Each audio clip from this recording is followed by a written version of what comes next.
I want to start with something I've been sitting with for a long time.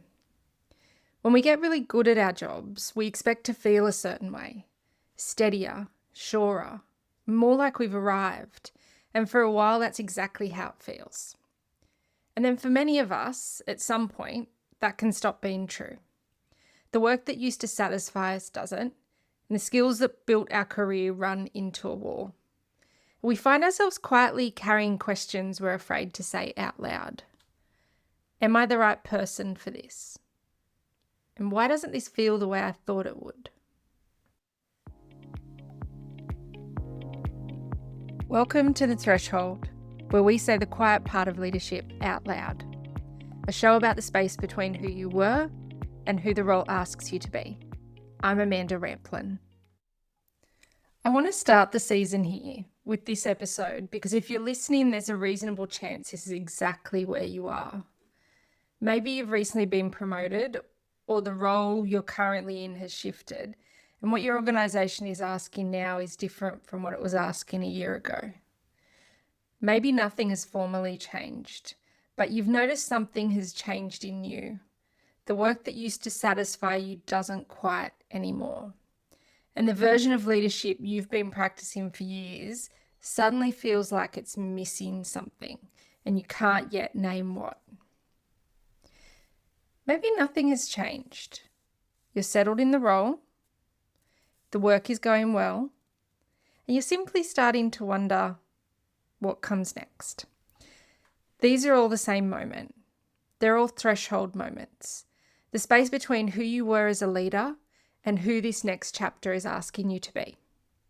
And the whole show, across every season, is about these moments and the inner work of meeting them. Eventually, in conversation with leaders who've crossed their own. But we're going to start here, with you, with the moment itself. So here's something I want to offer before we go any further. This moment isn't a problem to solve or a crisis to manage. It isn't evidence that something has gone wrong. Standing in the doorway is the work itself. So let's sit with what this actually looks like, why it's so hard, and what it might mean to meet it well. Let me tell you about Lucy. Lucy is a senior leader. She's been in her current role for about 9 months. It's a role she's been working toward for the better part of a decade. Team reporting to her, real responsibility, the kind of position she'd been building toward her whole career. And the promotion had been everything you'd expect. Her team took her out to lunch. Her family was proud. There were congratulatory messages on LinkedIn. For the first few weeks, she felt like she was finally where she was meant to be. Now, 9 months in, she's sitting in her car at the end of the day, hands on the steering wheel, trying to work out why she feels the way she feels. It's not burnout. She'd recognise burnout, and this is something different. Here's the thing. The work is actually going well. Her team is performing. The numbers are where they need to be. Her manager just told her she's doing a great job. By every external measure, she's succeeding. But underneath it, she's carrying something. A quiet, persistent question that's been turning up for a few months now. Usually late at night, sometimes in the silence of her car, and always somewhere private where she doesn't have to pretend. The question is, am I actually the right person for this? And see, that question isn't whether she can do the job. She knows she can. She's been doing it for 9 months. The question is something deeper, something about the version of her that earned the role not quite being the version the role is now asking for. And she doesn't know what to do about that. She's not in crisis. She's not thinking about leaving. And by any reasonable measure, she's fine. But she's also exhausted in a way she doesn't have language for. I'm describing one person, but she's not really one person. The details change. The car park might be the kitchen counter at 6 a.m. with a cup of tea going cold while you stare at your calendar. It might be a long pause before you walk into the meeting where you're about to present. It could be the Sunday evening, somewhere around dinner when you feel the week ahead settle in your bones. It might be the quiet drive home on the Sunday you got the promotion you'd been working toward. The setting is different for everyone, but the moment is the same. It looks different on the outside too. Sometimes it's the recently promoted leader doing the work well and quietly carrying questions about what the role is asking of them now. Sometimes it's a senior leader whose context has shifted underneath them. Same role, same title, but the organisation, the strategy, or the team is now asking for something different from what they signed up for. It could be none of these. Sometimes nothing has changed externally at all, but something has shifted internally. The work that used to satisfy you isn't quite the same. Or you've started to wonder, what comes next? And you don't yet have language for what's pulling at you. What all of these have in common is this. The work being asked of us has changed in nature, not just in scale. The skills that got us here are real, presenting, executing, knowing the work, holding the strategy. But what the role is now asking for is something different. How we communicate, not how we present. How we connect, not how we manage. How we hold a room when nobody knows the answer, not how we deliver one when we do. That's the work of the threshold. And there's something I want to say about how it's showing up right now, particularly for one group. If you're a millennial, I want to talk to you directly for a minute, because this version of the threshold has a particular shape right now. What I keep noticing is this. Capable, smart, hardworking leaders, the people who did everything they were told to do, got the degree, climbed the ladder, made it to senior roles, and arrived at their late 30s or 40s asking different questions than the ones they expected to be asking. Sometimes those questions look like, why doesn't this feel the way I thought it would? Sometimes they look like, what is the role actually asking of me now? Or what do I want this next chapter to mean? And yes, for some, the questions are accompanied by exhaustion or a quiet sense of checking out. But that isn't the only version of this. The data tells the same story. Engagement among millennial workers has been falling for years. Burnout is at record levels globally. Millennials are the largest cohort in management roles right now, which means they're carrying their own threshold and their teams in conditions that were never built for the long haul. I lived a version of this myself. I spent 2 decades climbing inside a system, doing work that mattered. And at some point, I realised the tools I'd been given weren't built for what was now being asked. And here's what I want to say. What gets called a generational crisis, when you actually look at it up close, looks like a threshold. Same recognition, same loss of meaning in things that used to feel meaningful. Same quiet uncertainty about whether to push, pivot, or step back. So I don't really see this as a crisis of a generation.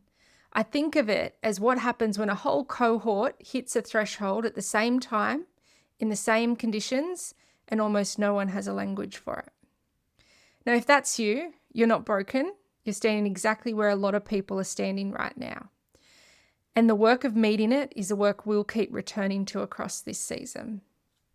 So whether or not the generational frame fits you, if what I've been describing sounds familiar in any of its shapes, the same thing is true.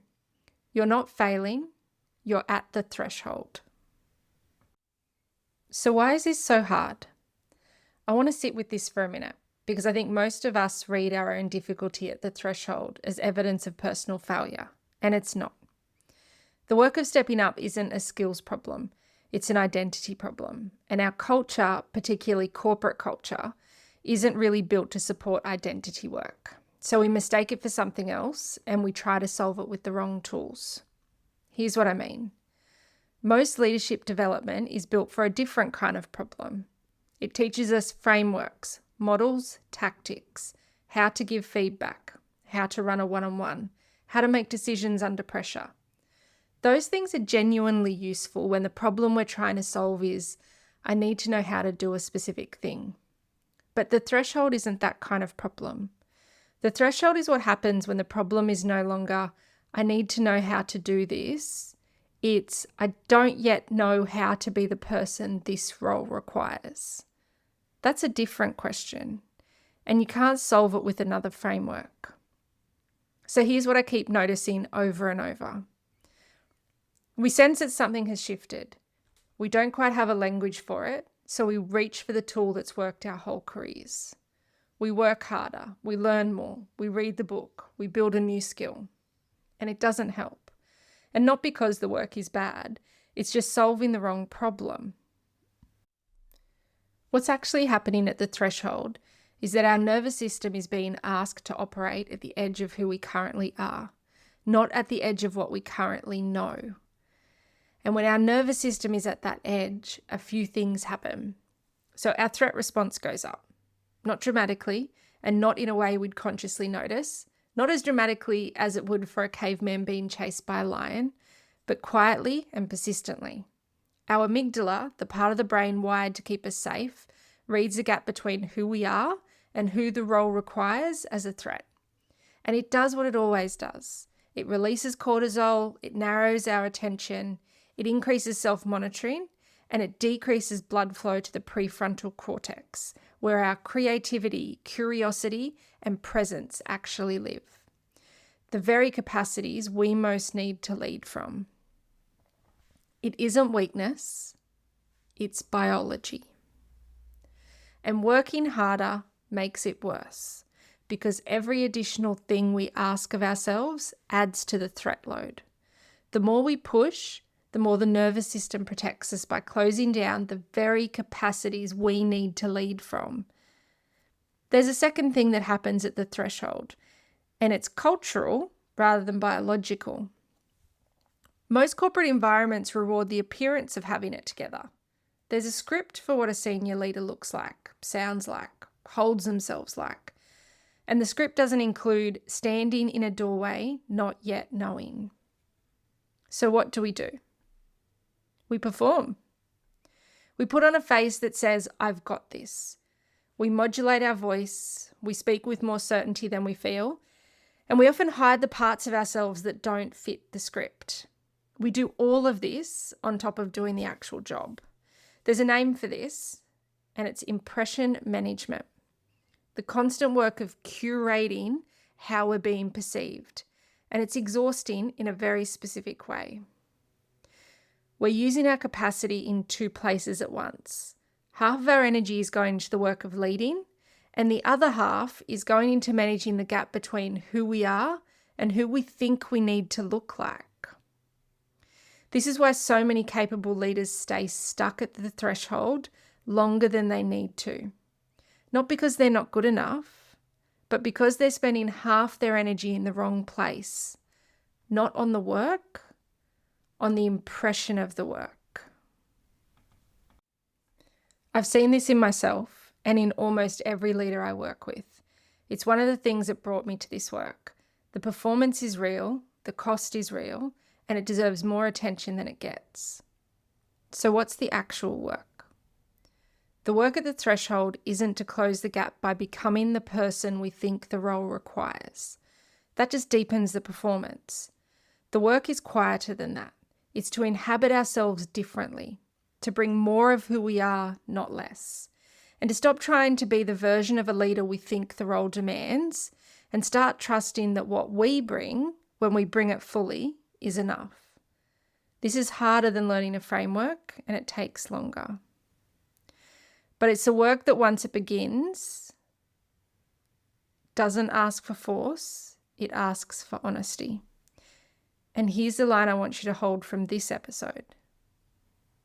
Thinking won't get you through a threshold. The work is in the walking. So if the work isn't to close the gap, what does meeting the threshold actually look like? I want to describe a few shifts, not as a checklist, just what I've watched happen slowly in leaders who do this work. The first shift is from striving to landing. Striving feels like reaching for something that's always slightly out of grasp. There's a forward lean to it, a low-grade urgency, a sense that if you stretched a little further, worked a little harder, you'd finally arrive. Landing feels different. Landing is a quality of presence. It's what happens when you stop reaching and you notice that you're already here. The work is still demanding, and the role still asks a lot of you, but you're not chasing yourself anymore. Most of us never make this shift.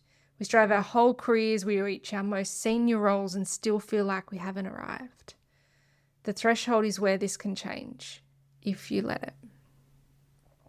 The second shift is from performing competence to embodying it. Performed competence is exhausting because it requires constant maintenance. You have to keep up the show, manage what people see, and control the impression. You know that thing where you sit in the car for an extra minute in the car park before walking in? That's performed competence assembly in itself. The deep breath, the mental rehearsal, the small recalibration into who you need to be once you walk through the front door. By the time you're in the lift, you're already not really you anymore. You're the leader-shaped version of you. Embodied competence is different. It's steady because it isn't trying to prove anything. It just is. People can feel the difference even if they can't name it. There's a quality of grounded that you can't fake. And once you have it, you stop having to defend it. You don't need the extra minute in the car park anymore. The third shift is the most subtle and the most important. It's a shift from, do I belong here, to what is this seat asking of me? The first question is about you. It's an internal court case where you're both the prosecution and the defence, and the verdict is never in. Most leaders carry this case for years. Some carry it their whole careers. But the second question is about the work. So it takes you out of your own head, out of the case, and into what's actually in front of you.